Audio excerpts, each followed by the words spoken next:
menikah, sahabat-sahabat sekalian, yang pertama, manfaat menikah adalah menikah akan membuat seseorang merasa lebih tenang. Menikah membuat kita menjadi lebih tenang. Coba teman-teman renungkan ayat surah Ar-Rum ayat ke-21, surah atau ayat yang teman-teman sering lihat di undangan pernikahan. Apa kata Allah Subhanahu wa taala dalam surah Ar-Rum ayat 21? A'udzu billahi minasyaitonir rajim. Wa min ayatihi an khalaqa lakum min anfusikum azwajan litaskunu ilaiha wa ja'ala bainakum mawaddatan wa rahmah. Ayat ini sangat familiar karena dalam setiap undangan pernikahan biasanya kita lihat ayat itu. Apa kata Allah Subhanahu wa taala?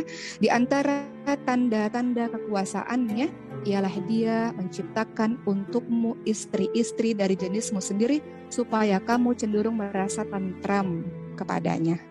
Litaskunu ilaiha wa ja'ala bainakum mawaddatan wa rahmah. Nanti menikah itu tujuannya sakinah mawaddah wa rahmah. Kamu akan merasa tentram, tenang, penuh cinta, penuh dengan rasa kasih sayang. Jadi ketika orang menikah, Allah sendiri yang berfirman dalam surah Ar-Rum 21, maka ia akan merasa ketenangan. Yang mungkin dulu kesana kemari tidak ada tujuan, ya, tapi ketika sudah menikah dia punya tujuan, dia tahu bahwa ada orang yang harus dia temani atau dia bertanggung jawab dengannya, maka dia akan merasa lebih tenang. Baik, yang kemudian yang kedua, ketika engkau sudah merasa lebih tenang. Kalau dulu mungkin sebelum menikah ada jenis orang-orang yang memang dia bergejolak kan, ya, hawa nafsu bergejolak gitu. Tapi ketika menikah dia akan lebih tenang. Ya. Baik, yang kedua, apa sih manfaat menikah? Manfaat menikah adalah engkau jangan khawatir, Allah akan mencukupkan rezekimu. Jangan khawatir, Allah akan mencukupkan rezekimu. Dari segi finansial, banyak orang-orang yang sebenarnya dari segi finansial cukup, tapi selalu timbul was-was ketika dia menikah. Yuwaswisu fi sudurin nas minal jinnati wan nas. Setan itu membisikkan was-was. Setan itu membuat kita was-was. Setan dari jenis jin dan juga manusia. Jadi sebenarnya cukup, sebenarnya sudah ada penghasilannya. Walau mungkin tidak banyak itu ukuran siapa sih gitu. Tapi yang penting dia punya penghasilan untuk bisa memberi makan istrinya. Jadi manfaat menikah yang kedua, Allah akan mencukupkan rezeki. Jadi jangan khawatir tentang itu. Lihat dalam surah An-Nur ayat 32, janji Allah Subhanahu wa taala. Kenapa ragu dengan itu? Apa kata Allah Subhanahu wa taala? Allah Subhanahu wa taala berfirman, "Dan kawinkanlah orang-orang yang sendirian di antara kamu dan orang-orang yang layak menikah dari hamba-hamba sayamu dan laki-laki dan hamba-hamba sayamu yang perempuan." Oke, ayat yang ini nih yang mau garis bawahi. Jika mereka miskin, kata Allah, ya. Jika mereka miskin, Allah akan memampukan mereka dengan karunia-Nya. Allah SWT berfirman dalam surah An-Nur ayat 32, jika mereka miskin, Allah akan memampukan mereka dengan karunia-Nya. Allah maha luas pemberiannya, dan Allah maha mengetahui. Jadi kalau ini mungkin laki-laki ada yang bergabung di sini untuk laki-laki, karena kan yang mencari nafkah laki-laki sebenarnya bukan perempuan. Untuk laki-laki di sini yang menonton, ketika engkau sudah punya pekerjaan, berapapun itu penghasilannya, ketika engkau yakin itu bisa memberikan makan istrimu dan anakmu, dan insya Allah nanti setelah menikah akan Allah tambahkan lagi insya Allah, maka kenapa harus was-was? Itu bisikan syaitan yang membuat engkau terus menunda. Ketika engkau menunda, apa yang terjadi? Jadinya nanti jadi pacaran. Engkau sudah suka sama seseorang, engkau sudah tertarik sama seseorang, tapi nggak mau menikah, padahal sudah punya penghasilan, engkau tunda. Tapi engkau jalin komunikasi terlalu erat, engkau bertemu terlalu sering misal, maka itulah cara syaitan sehingga membuat engkau menunda-nunda seperti itu. Jadi manfaat menikah yang kedua, sahabat sekalian, adalah Allah akan memampukanmu, Allah akan mencukupkan rezeki untukmu. Jadi jangan khawatir untuk itu, asalkan engkau adalah, ini untuk laki-laki khususnya, engkau adalah, atau teman-teman perempuan yang ingin melihat laki-laki ya, yang ingin melihat laki-laki yang mana nih yang serius sama saya. Jadi intinya asalkan dia mau bekerja dan asalkan dia bertanggung jawab, itu cukup teman-teman sekalian. Dia bekerja, berapapun penghasilan, yang penting dia bekerja keras misalnya, dan dia bertanggung jawab. Maka insya Allah mudah-mudahan Allah mudahkan dan Allah luaskan rezekinya. Teman-teman yang dirahmati oleh Allah Subhanahu wa taala, menikah itu adalah sebuah ketaatan. Menikah itu adalah beribadah di jalan Allah Subhanahu wa taala. Jadi enggak mungkin Allah membuat seseorang yang menikah itu sengsara ketika dia punya niat baik untuk menikah. Betul enggak? Walaupun pasti dalam pernikahan Allah akan berikan ujian demi ujian, pasti, tidak mungkin tidak. Allah uji, iya. Allah uji untuk melihat keseriusan, iya, tapi nggak mungkin Allah menyengsarakan. Sama halnya dengan menikah, sahabat sekalian. Menikah itu suatu ibadah, menikah itu suatu ketaatan. Tidak mungkin Allah membiarkan hambanya sengsara ketika orang itu ingin berbuat kebaikan. Dalam hal ini menikah. Jadi waswas itu, a'udzubillahi minasyaitonirrajim, itu waswas itu dari syaitan yang membuat kita menunda-nunda, dan masa penundaan itu kita lakukan hal-hal yang diharamkan oleh Allah Subhanahu wa taala. Bisa jadi kalau kita lihat dalam surah An-Nur ayat 32 tadi, Allah akan mengkayakan, Allah akan memampukan. Bisa jadi nanti setelah menikah Allah cukupkan rezeki itu. Betapa banyak kalau kita lihat teman-teman sekalian. Awal menikah mungkin belum punya apa-apa, tapi dengan mereka berdua, mereka bersama-sama berjuang, sekarang sudah sukses, Masya Allah. Berjuang bersama-sama dari awal, gak apa-apa kayak gitu, itu terasa lebih indah. Atau misalnya bisa saja Allah berikan sifat qanaah kepada sang istri, ya, merasa cukup dengan pemberian dari suami. Itu yang dimaksudkan Allah akan mencukupi rezekinya. Ya, mari kita simak perkataannya Umar bin Khattab radhiyallahu anhu. Apa kata beliau? Aku heran terhadap orang yang tidak mencari kekayaan lewat pernikahan. Padahal Allah berfirman yang artinya jika mereka miskin, Allah akan membuat mereka kaya dengan karunia-Nya. Ya, jadi jangan terlalu banyak kekhawatiran ini itu. Persiapan penting. Nanti kita akan bahas di belakang. Tapi bukan berarti sebenarnya sudah siap, tapi engkau menunda-nunda terus karena alasan-alasan yang lain, ditambah engkau melakukan kemaksiatan.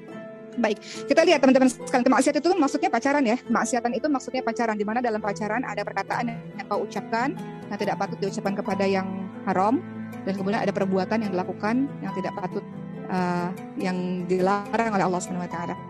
Umat tidak ingin membahas lebih lanjut mengenai ini, tapi teman-teman tahu sendirilah ya, dalam pacaran itu aktivitas apa yang dikerjakan.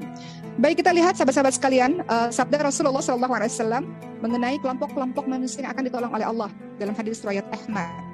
Dan hadis ini hadis yang kuat. Rasulullah bersabda, ada 3 kelompok manusia yang pasti ditolong oleh Allah. Siapakah itu? Yang pertama, mujahid di jalan Allah. Mujahid di jalan Allah. Kedua, pemuda yang menikah untuk menjaga kehormatan dirinya. Orang-orang yang menikah untuk menjaga kehormatan dirinya.